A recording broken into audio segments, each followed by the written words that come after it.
இது மத்தவங்களுக்கு வேணா எலெக்ஷன், ஆனா இந்த விஜய் கூட நிக்கிறவங்களுக்கும் இது ஒரு இமோஷன். நான் சந்தோஷப்பட்டா மக்கள் சந்தோஷப்படுறாங்க, மக்கள் சந்தோஷப்பட்டா நான் சந்தோஷப்படுறேன்.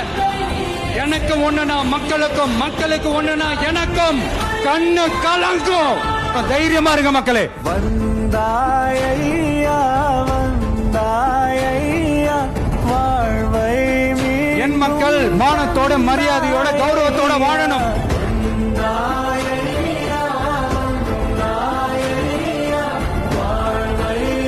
இந்த அரசியல் எல்லாத்தையும் தாண்டி இருக்கிற ஒரு உறவு.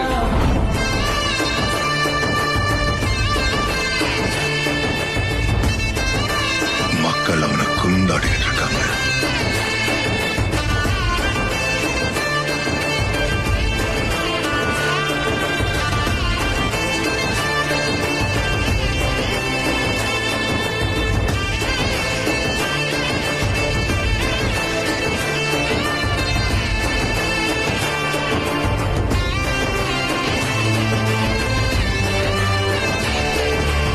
உங்க விஜய், நான் வரேன்.